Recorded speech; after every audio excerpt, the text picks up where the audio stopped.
My name is Bushman. I'm a senior scientist from Lockheed Martin.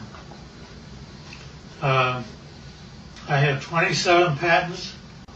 Approximately 13 years ago, I ran across a person who had been given a job by Dr. Teller. Dr. Teller was Oppenheimer's right-hand man, and even after Oppenheimer was thrown out of Area 51, Dr. Teller stayed there and was in charge of several programs.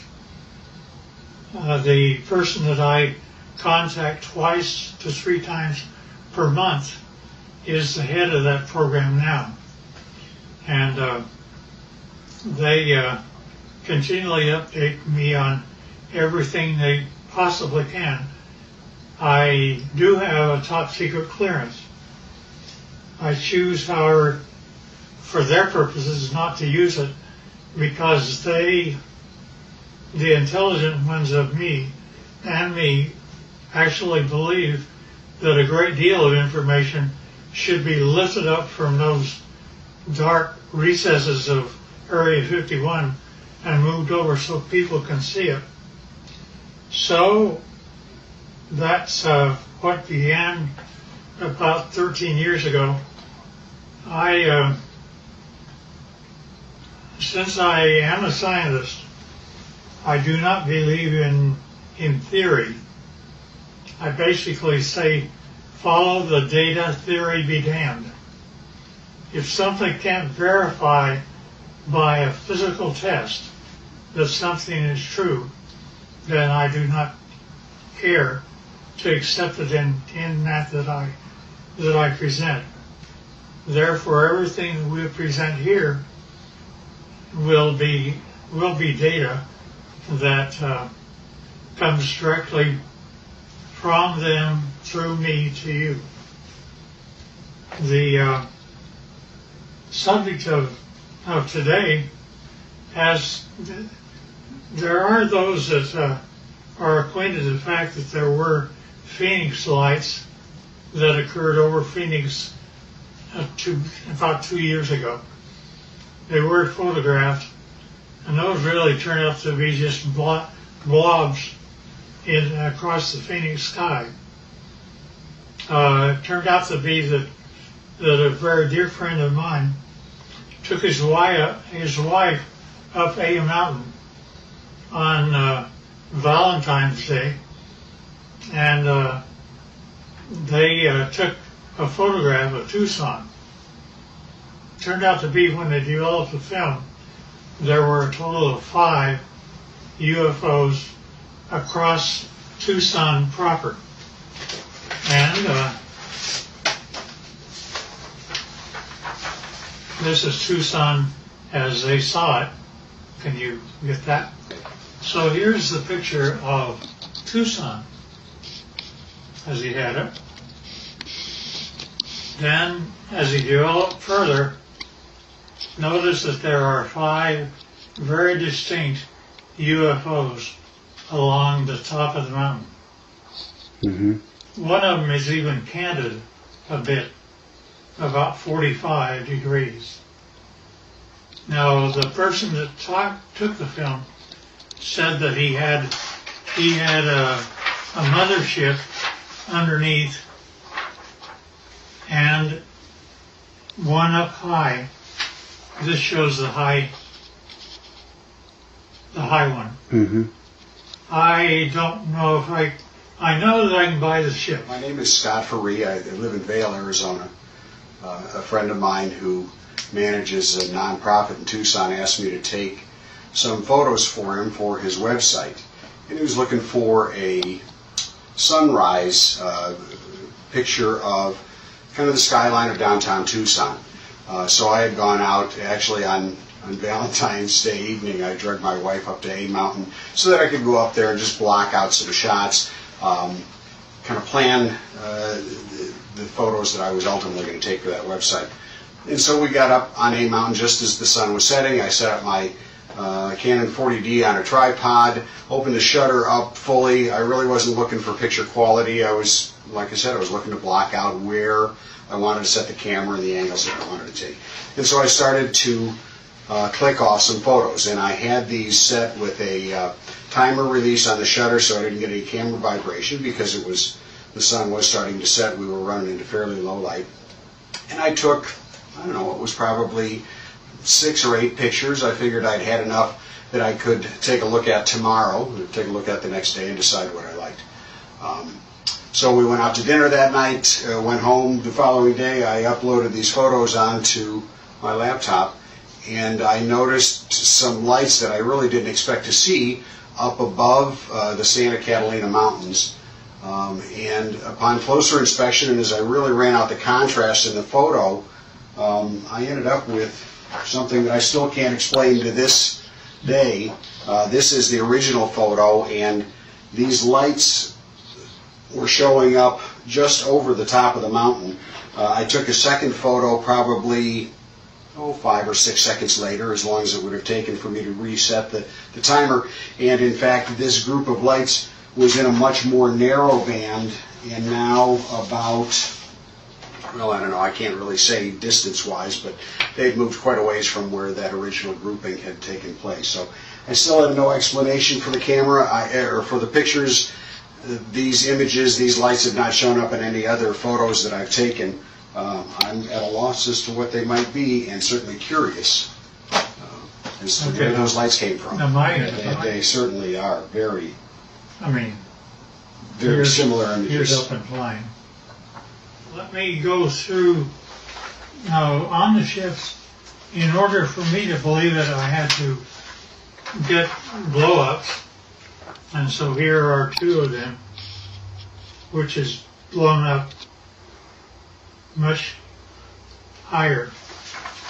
And I think I have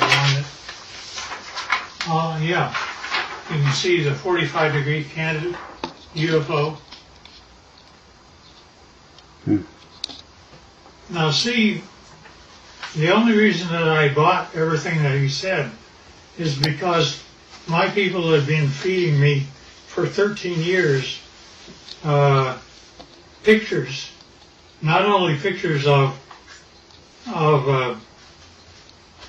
just plain pictures, but I gave them assignments, being a senior scientist, and they got a picture of up close and personal. This is a UFO which is ready to take off, and it is very up close. And they inform me that there are 3 elements which the UFO is contained. One is telluride, the other is germanium, the other is palladium. I did not say a metal once. And not only that, but the things pick up and fly using anti-gravity. Now, that's one picture. Here's another picture. In this case, the UFO is not turned on, ready to fly. Therefore, it only shows on the upper part of it. And generally, it's white on the underside when power is applied. Here's also another of the same order. Now, these UFOs are 38 feet in diameter, and it was rather surprising to me, since I actually physically gave them my camera. They took this picture as a UFO was departing. Within one flick of my camera, they got 3 UFOs. That's real. And yeah, we don't know why either. Now also, when UFOs come in, they like we have a heads-up display for our pilots. They do too. This is what their pilots see in order to tell them how to come to Area 51 and land. And not only that, they can go to a vertical hole in a mountain over 51 and go down a shaft. They don't have wheels. They don't have anything like that. They take off by going up straight, and then not only that, but they travel extremely rapidly. Their home planet is Quintonia, which is 68 light years from us. They, to my surprise, when I asked them how fast they take to get from that, it should be 68,000 years to make it according to Einstein. But they're able to make it to us in 45 years. So I gave them an assignment to photograph the planets from space as they were coming back. And they did that. And you see Jupiter and Saturn and Mars and Earth as it's seen by UFOs. And here's another.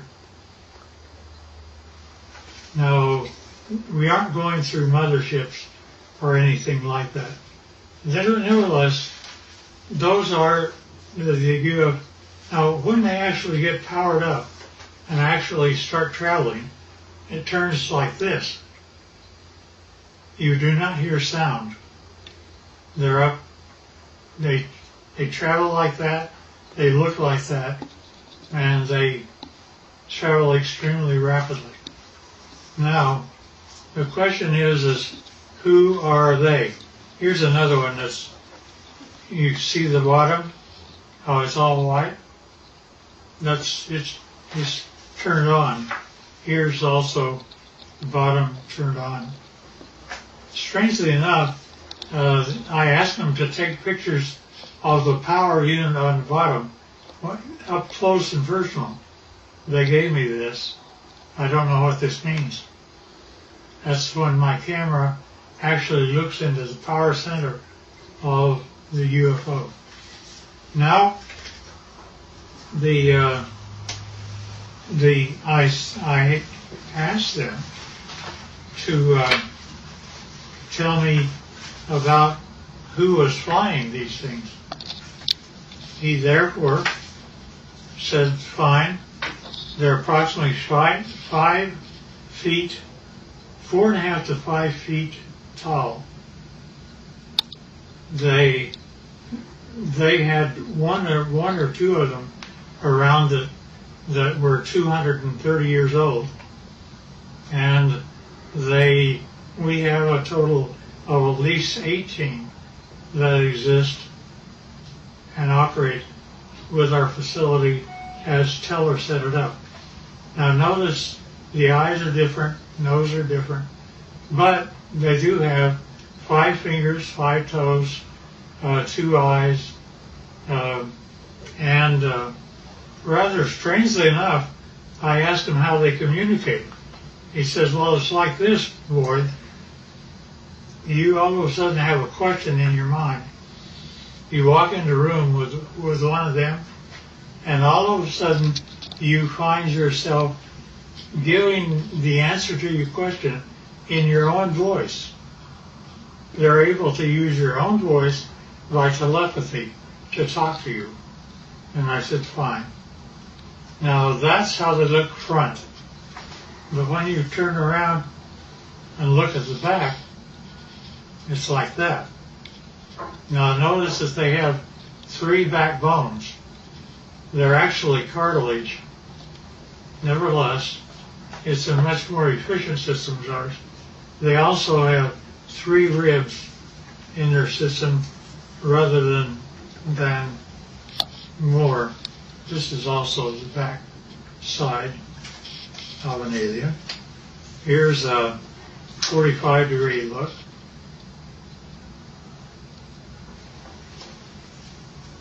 And here's the back of the head. Notice the veins, no hair. And now when we talk about aliens, I pushed the issue, and he said, well, there's kind of 2 groups of aliens. he divided them, they divide them into two groups. One group he calls, it's like you have a ranch.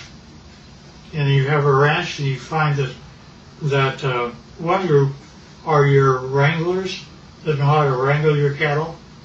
There are others are rustlers, ones that steal your cattle. And indeed, that the two groups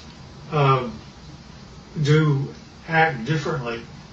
To the ones that are wranglers are much more friendly and have a better relationship with us. Here's the other side of the alien too. Now also notice that their feet, where they have 5 toes, the toes are joined together like a frog, and yet they are dissimilar. Now there was a surprising occurrence, and that is my friend had one of them that was a friend, and he died here. And 10 days after his death, I was out visiting my buddy who's in this picture. And if you look very close, you can see that his friend is in spirit form right over his left shoulder. You can also see that the fingers are long, that there is something. We have an expression that basically say when a person dies, they stay around their body for 3 days and then go off, and they basically have the same thing that happens to them. Now, with respect to the alien craft, we have American citizens which are suited up like this, and they are working on UFOs 24 hours a day, and we're trying to learn what to do. These are 2 guys, 2 American citizens, and they're trying to protect themselves against germs and things like that. And here's another view of them. And here's another one. There's an upper part of a UFO and a lower part of a UFO. This is the upper part, and it's just one of them up there. They have, generally we give them suspenders so that if they start floating, they don't have gravity on the inside. Somebody can grab them and pull them over to the side. And this is the home planet that they come from, which they call Quintonia. Now notice that the hand, that's an alien hand. Notice that that the fingers are longer than ours by quite a bit, about 30% longer, and that's just the way they're put together. Now, at any rate,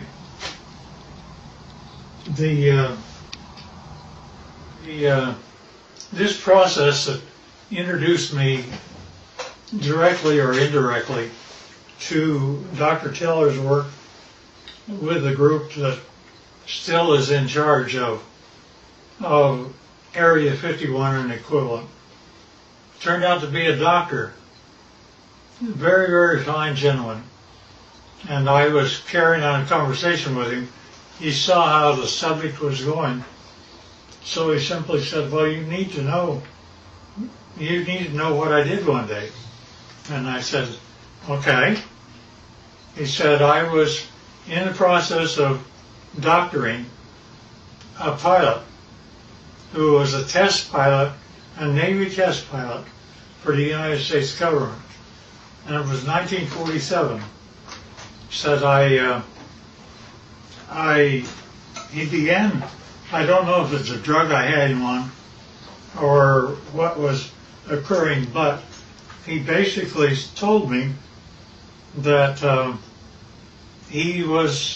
the radar group, had found a blip out over New Mexico, and that they would like to assign me to go out and check it out. So he said, fine, I'll do that. And he got the fastest airplane that existed then, which was propeller at the time.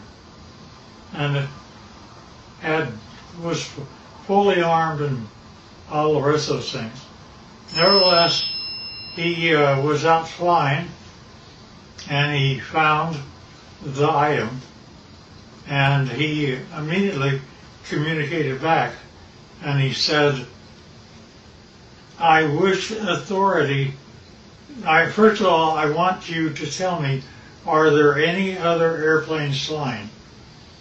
Are there commercial or anything else around other than he and I? Said, just the two of you. And he said, fine. Second thing I want to know is, do I have authority to shoot it down? I said, why do you want authority to shoot it down? He says, because I am flying the fastest thing that the United States can make, and he's beginning to leave me. Therefore, I know he's either a friend or an enemy, and if he's leaving me, he's an enemy. Therefore, I wish authority to shoot it down. The commander said, fine. He granted him authority. He pulled in. He shot him down. He came down. He flew past and saw that there was a road on the one side of a fence area. He came down and landed his airplane. Hard to do, but he did. And then he cut across the fence. One of them, the door was open. One of them was out walking around. But he didn't care about that. He cared about what the vehicle was.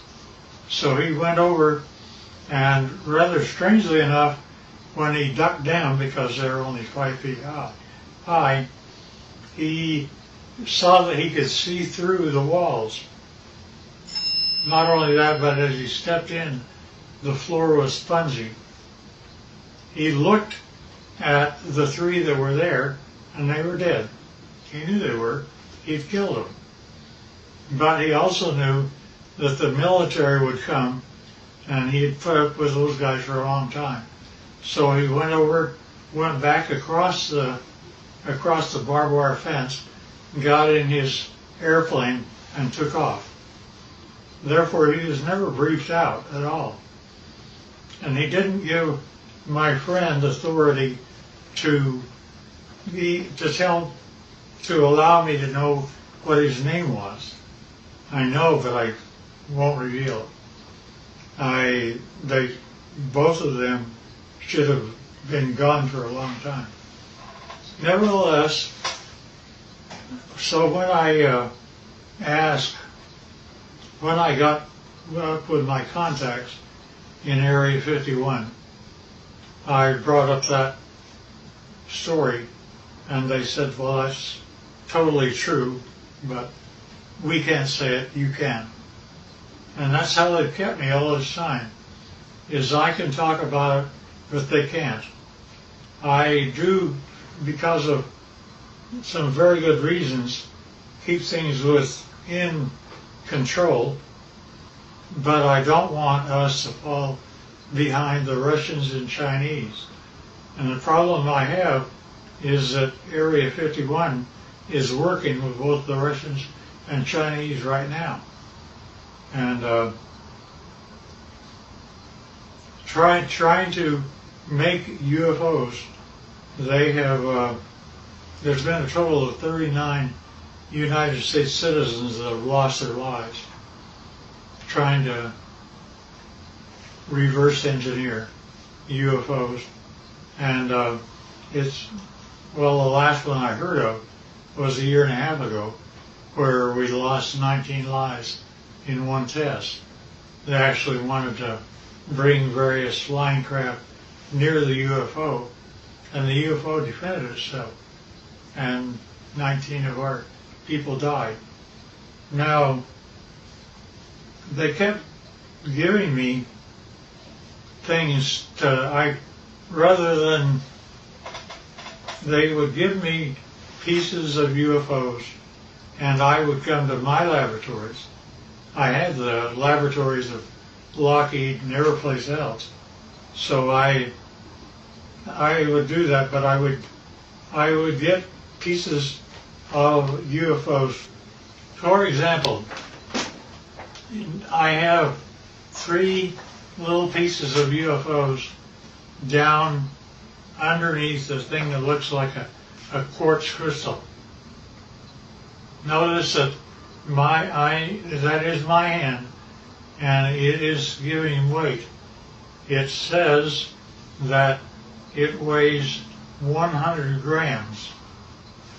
Now, without those 3 items, when I take the UFO material away, notice that the 3 UFO items are gone.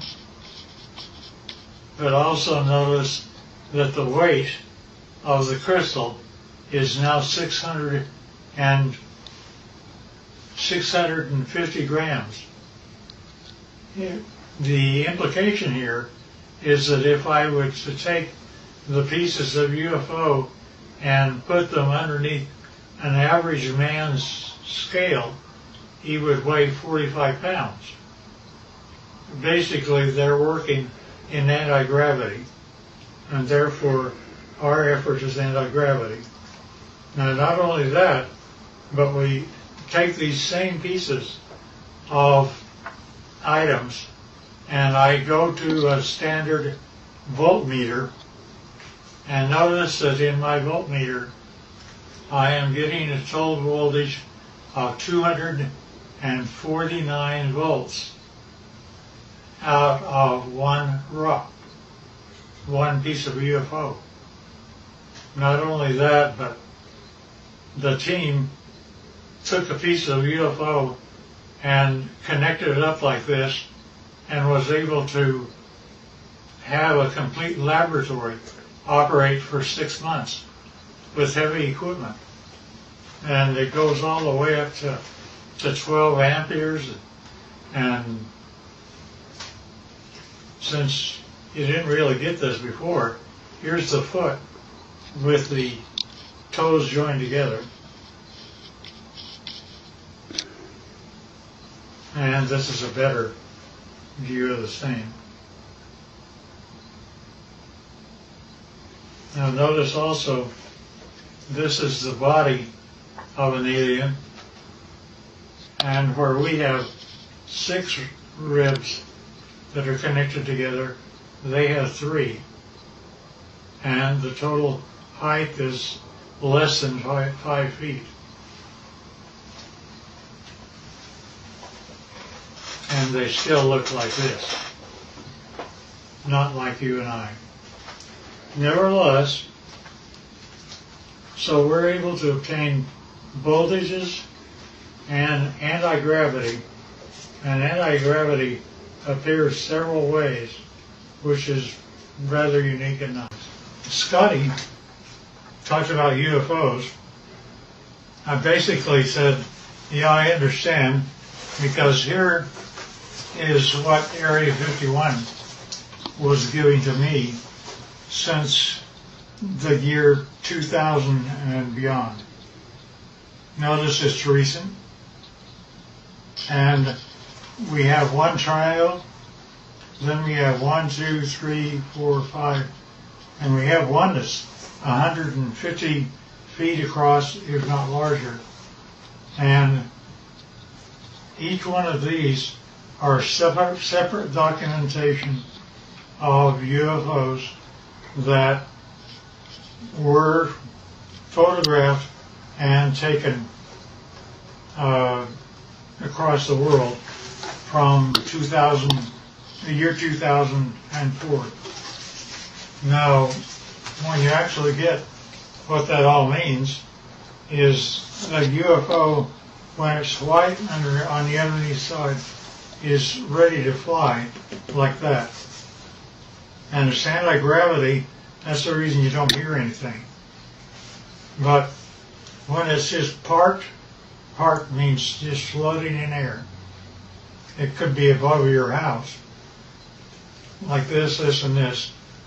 This turns out to be the heads-up display that the aliens see of how to go to Area 51 and store their craft. Nevertheless, this is what the craft look like. That's how they change power.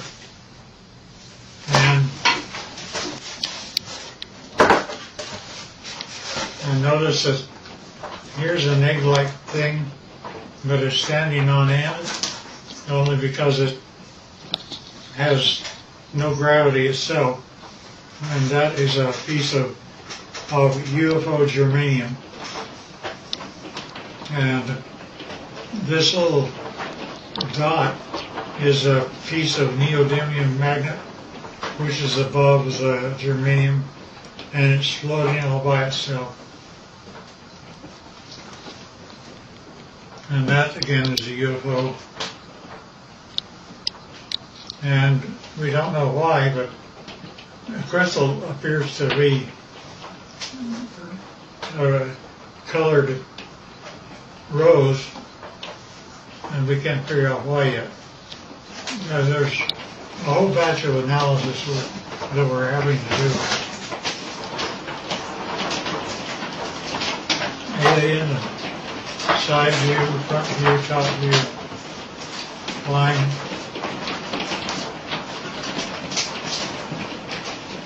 And that's the power center of palladium in the middle of the craft.